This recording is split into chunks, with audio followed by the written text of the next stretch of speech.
안녕하세요. 이가피 교수의 신간 읽기입니다. 오늘은 책 읽는 인간 호모 부커스라는 책을 함께 나눠보겠습니다. 지은이 조상연, 파지트에서 22년 4월 4일에 출간되었습니다. 디지털 시대, 아날로그 리트러시가 필요한 이유라는 부제가 붙어 있습니다. 이 책의 전체적 느낌은 저자가 매우 젊다는 것, 요즘 학생들과 젊은이들의 상황을 잘 알고 있는 저자가 현실적으로 그리고 부담 없이 독서의 중요성을 전하고 있다는 것입니다. 평생 책을 가까이 해왔던 70대인 저에게도 너무나 보물 같은 정보가 들어 있었습니다. 프롤로그에서 이 책을 쓴 이유를 이렇게 말합니다. 독서량이 10권, 100권, 1000권이 넘어가게 되자 내가 경험한 것들을 책으로 쓰기로 결심하게 되었다.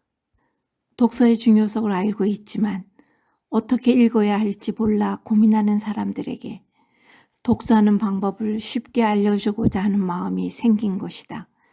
시중에는 다양한 독서법 책들이 있다. 하지만 일반인들에게 쉽게 접근할 수 있는 방법이 담긴 책은 많지 않았다. 그리고 디지털 시대에 왜 독서가 더욱 어려운 것인지 쉽게 설명하는 책도 없었다. 이것이 내가 책을 쓰고자 했던 이유다. 디지털 시대에 왜 책을 읽어야 하는가? 도대체 독서는 어떻게 해야 하는 것인가? 책 읽는 습관은 어떤 효과로 나타나는가? 이 책은 3가지 질문에 초점을 맞춘다. 이 책을 읽으면서 3가지 질문에 대한 답을 찾아보도록 하겠습니다. 이 책에서 저에게 가장 인상적인 부분은 저자가 책을 읽기 위해서 군대 다녀와서 1년을 휴학했다는 것입니다. 보통 언어 연수나 혹은 여행 경험을 해보기 위해서 휴학하는 경우는 많이 보았습니다만 온전히 독서를 위해서 1년을 휴학했다는 얘기는 처음입니다. 37페이지에서 이렇게 말합니다. 시간이 지나고 보니 독서에만 약 1200만 원을 썼다. 책값을 제외한 금액으로 주로 강의와 유료 독서 모임처럼 내가 필요한 공부에 사용한 금액이었다. 혼자 책을 읽고 공부한 이후에 배움을 찾으러 다니며 투자한 돈이었다. 세상이 넓은 것을 알게 되면 배움에 목말라 한다. 학교 교육만을 믿었던 한 사람으로서 인생에 꼭 필요한 배움은 오히려 부족했기 때문에 더욱 그랬을 것이다. 대한민국의 독서 문화가 매우 낮은 수준이라는 것은 엄연한 현실입니다. 2019년 통계청에서 조사한 자료에 따르면 독서 인구는 해마다 줄고 있고 책을 읽는 사람 중에서도 그 독서량은 조금씩 줄어들고 있습니다. 2015년 유엔의 발표를 보면 한국인의 독서량이 192개의 나라 중에서 166위라고 발표했습니다. 여러분 믿어지세요? 디지털 시대가 우리에게 주는 3가지 영향 중 첫째는 IT 회사들이 성장하기 위해서는 많은 사람들이 자신들이 만든 서비스를 이용하게 만들어야 한다는 것인데 그 목적을 달성하기 위해서는 다른 말로 하면 더 많은 사람들을 중독시켜야 한다는 것입니다. 중독이라는 단어는 듣기에 불편합니다. 그러나 자신도 모르는 사이에 우리는 서서히 중독되어 가고 있습니다. 2014년 기준 전 세계 스마트폰 중독자의 수가 약 2억 8천만 명이라고 합니다. 그런데 8년이 지난 지금은 어떨까요? 디지털 시대가 우리에게 주는 2번째 영향은 우리의 집중력이 점점 떨어지고 있다는 것입니다. 또한 팝콘 브레인이라는 용어가 등장합니다. 이 단어는 전자기기에 익숙해진 사람들이 자극적인 것에만 반응하는 현상을 말합니다. 노모포비아라는 단어가 2018년 캠브리지 사전에 올라갔습니다. 스마트폰이 없으면 불안감을 느끼는 공포증을 말하는 겁니다.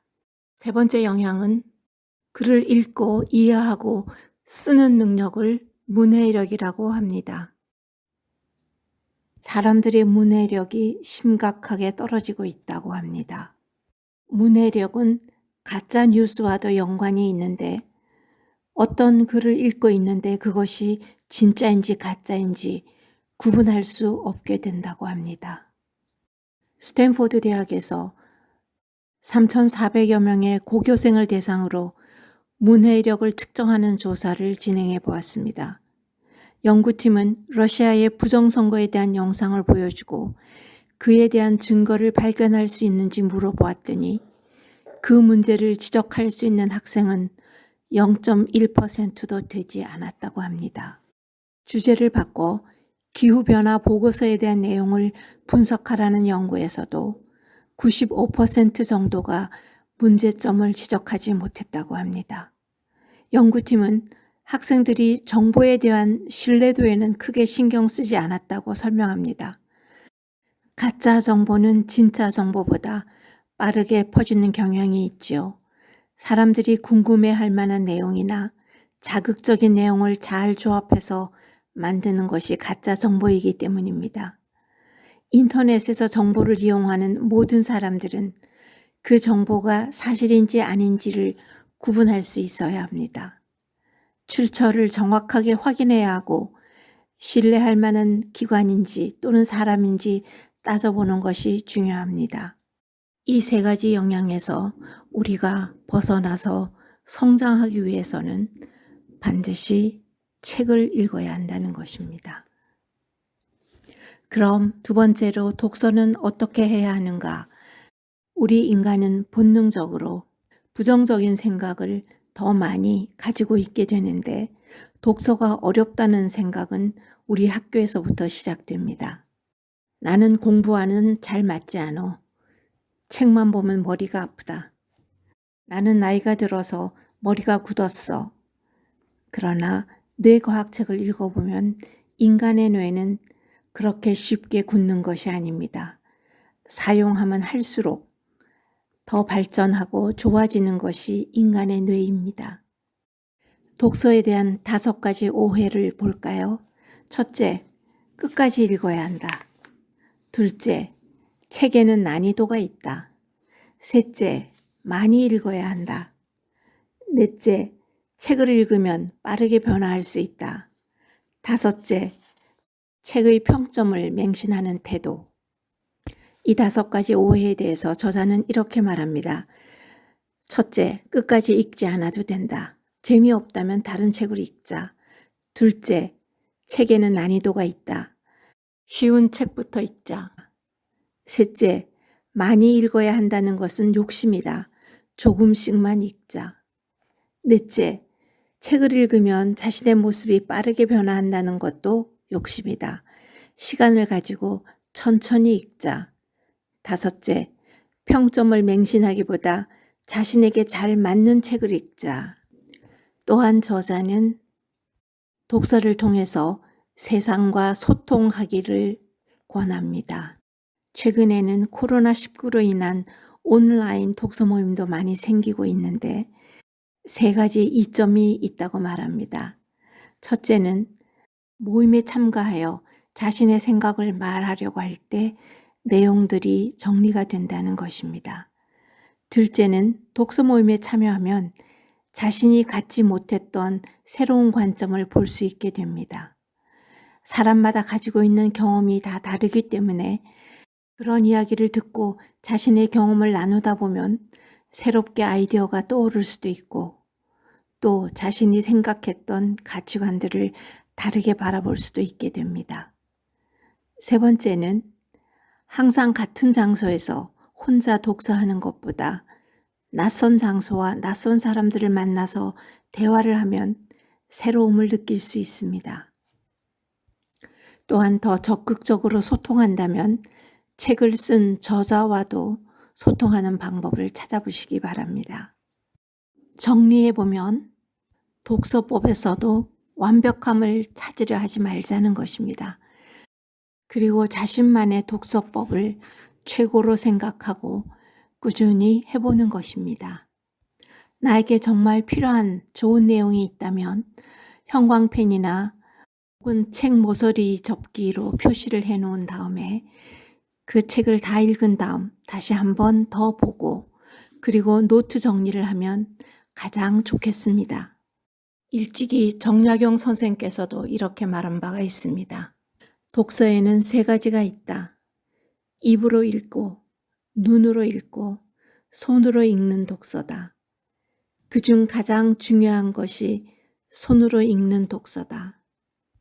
하버드 대학 졸업생 1600명을 대상으로 연구를 진행한 적이 있는데 대학을 다니면서 배웠던 것들 중 가장 도움이 되었던 것이 무엇이냐는 질문에 90% 이상이 글쓰기 수업이었다고 대답하였습니다.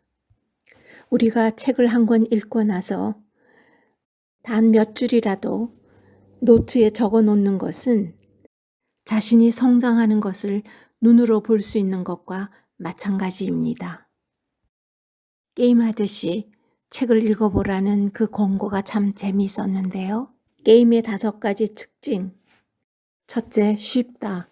독서도 자신에게 부담이 되지 않는 선에서 적용하면 쉽게 시작할 수 있습니다. 둘째, 성취감이 있다. 책을 읽고 난 후 종이에 몇 자 적어 놓거나 혹은 한 가지 방법을 적용해서 실천해 보거나 할 때 자연히 성취감이 생깁니다. 셋째, 꾸준히 참여하게 만든다. 탁상용 달력 같은 데라도 자기가 30일 혹은 60일을 기준으로 10분이라도 독서했을 경우 동그라미를 쳐보세요. 그렇게 하면 진행 사항을 눈으로 확인할 수 있기 때문에 계속 하게 될 겁니다. 넷째, 작은 금액을 활용한다. 이것은 독서를 하고 나서 기간을 설정해 놓고 목표를 달성하게 되면 스스로에게 작은 보상을 해보세요. 게임의 5번째 특징, 끝이 없다. 위의 4가지 방법을 계속 유지할 수 있는 자신만의 시스템을 만든다. 독서 모임이나 SNS를 활용하는 등 다른 사람과 함께 할 수 있는 방법을 생각해 본다면 더 효과적입니다. 마지막 질문, 책 읽는 습관은 어떤 효과로 나타나는가? 저자가 밝힌 자신에게 일어난 효과를 3가지로 밝히고 있는데요. 첫째, 돈의 흐름이 보인다. 저자는 취직하지 않고 투자의 길로 가고 있는 것 같습니다. 둘째는 성격이 바뀌고 행동이 바뀐다. 책을 1000여 권 읽게 되면 무의식에까지 긍정적인 사고방식이 장착되는 것 같습니다. 최근의 연구 자료들은 성격은 충분히 바뀔 수 있는 것이라고 말합니다. 독서의 3번째 효과, 불가능한 일을 가능하게 한다. 우리가 알고 있는 역사적 인물들, 세계적인 기업가들, 투자가들의 예가 들어 있습니다. 이 책의 끝부분에서 저자가 이렇게 말합니다. 21살까지 책을 읽지 않던 나는 다독에 대한 이야기를 들으면 의심부터 했다. 100권의 책을 도대체 어떻게 읽는다는 것이? 1000권이라는 것은 더 의심이 가는 숫자였다. 그러나 독서 몰입을 처음 경험했을 때 나는 이것이 충분히 가능한 일임을 깨닫게 되었다. 성인이 되어서 독서를 시작해도 충분히 다독이 가능하다는 것이다. 일단 독서를 하지 않았던 사람이라면 이 세상을 살아가는 데 필요한 지식이 부족하다고 느끼는 사람이라면 일단 많은 책을 읽는 다독을 해야 한다. 그리고 난 뒤 어느 정도의 지식을 가지게 되었다면, 독서량이 어느 정도 쌓였다면 그때부터 정독을 하면서 책의 메시지를 흡수해야 한다. 누군가는 그 기준을 100권이라고 말하고 누군가는 1000권이라고 말한다. 1만 권이라고 주장하는 사람도 있다. 그런데 이런 기준 역시 참고만 할 뿐이지 판단은 본인이 내리는 것이다. 사람마다 가지고 있는 배경과 지식의 깊이가 다르기 때문이다.